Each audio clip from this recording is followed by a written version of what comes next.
நம்ம ரெட்டோ ரெசிபிஸ்ல ரொம்ப டிஃபரெண்டா மாங்காய் சாதம் எப்படி பண்றதுன்னு பார்க்க போறோம். இது எல்லாருக்குமே தெரிஞ்ச ரெசிபி. ஆனா சில டிப்ஸ் அண்ட் ட்ரிக்ஸோட இது ரொம்ப டேஸ்டியா நம்ம இன்னைக்கு பண்ண போறோம்.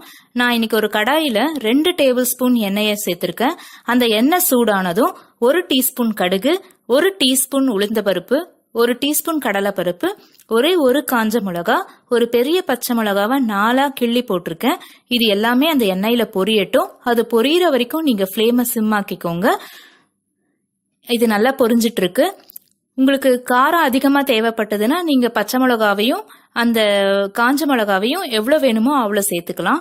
நான் இன்னைக்கு இந்த மாங்காய் சாதம் பண்றதுக்கு ஒரு மீடியம் சைஸ் மாங்காய் எடுத்தேன். அதுல பாதி மாங்காவை துருவி வச்சிருக்கேன். இப்ப துருவின மாங்காவை இதோட சேர்த்துடுறேன். மீதி இருக்க மாங்காயில கொஞ்சம் கட் பண்ணி வச்சிருக்கேன் சின்ன சின்னதா.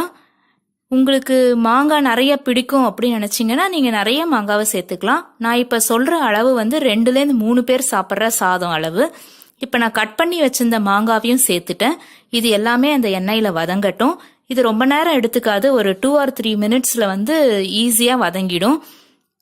இப்ப இந்த மாங்காவை சேர்த்ததுக்கு அப்புறம் நான் 1/4 டீஸ்பூன் மஞ்சத்தூள் சேர்த்துக்கிறேன், 1/4 டீஸ்பூன் பெருங்காயம் சேர்த்துக்கிறேன்.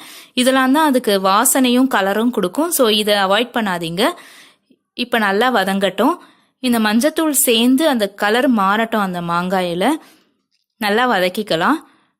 நீங்க ஒரு வாட்டி இந்த மாதிரி ப்ரிப்பேர் பண்ணிட்டீங்க அப்படின்னா வேற ஸ்டைல்ல நீங்க மாங்காய் சாதம் ப்ரிப்பேர் பண்ணவே மாட்டீங்க. அவ்வளோ டேஸ்டியா டேங்கியா இருக்கும்.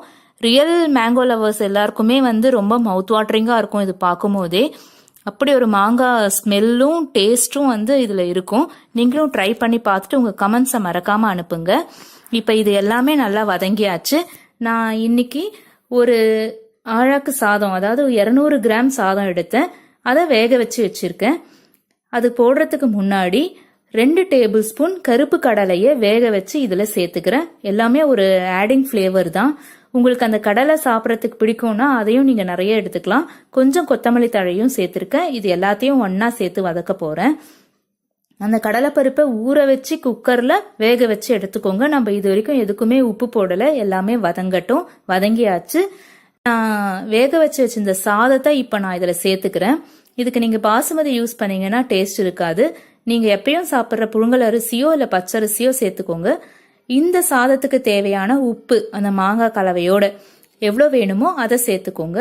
ஃபர்ஸ்ட் கொஞ்சமா சேர்த்துட்டு டேஸ்ட் பண்ணி பார்த்துட்டு அப்புறமா கூட நீங்க ஆட் பண்ணிக்கலாம். முதலே நிறைய ஆட் பண்ணிடாதீங்க. இப்போ நான் அந்த உப்பு சேர்த்ததுனால எல்லாத்தையும் நல்லா போட்டு அதை மிக்ஸ் பண்றேன். மிக்ஸ் பண்ணிக்கோங்க இந்த மாதிரி. அப்பதான் அந்த வெள்ளையா இருக்க சாதம் ஃபுல்லா அந்த கலர் ஸ்ப்ரெட் ஆகும்.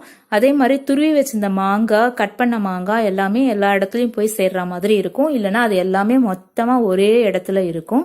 இப்ப நம்ம நல்லா வதக்கியாச்சு. இந்த ஸ்டேஜ்ல நீங்க உப்பை டேஸ்ட் பண்ணி பார்த்துக்கலாம். கம்மியா இருந்ததுன்னா போட்டுக்கலாம். ஃபர்ஸ்டே நிறைய போட்டுறாதீங்க.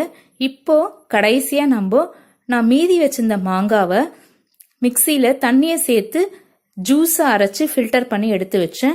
அது ஒரு 2 டேபிள் ஸ்பூன் இருந்தது. இந்த சின்ன ட்ரிக்கு தான் இந்த மாங்காய் சாதத்துக்கு ரொம்ப டேஸ்ட் கொடுக்கும். அந்த ஜூஸையும் நான் இதுல சேர்த்துட்டேன். நீங்க அதை மிக்சியில அடிச்சுட்டு ஃபில்டர் பண்ணி எடுத்துக்கோங்க. அந்த ஃபில்டர் பண்ணி கிடைச்சிருக்க அந்த மாங்காவை மோரோடையோ இல்ல மோர் தயிர் சாதத்தோடையோ சேர்த்து சாப்பிடலாம் வேஸ்ட் பண்ணாம. இப்ப அந்த ஜூஸை இதுல கொட்டிடுங்க. இந்த எக்ஸ்ட்ராக்ட் ரொம்ப ஃபிளேவர், மாங்காவோட ஃபிளேவரை நமக்கு சாதத்துக்கு கொடுக்கும். ட்ரை பண்ணி பாருங்க.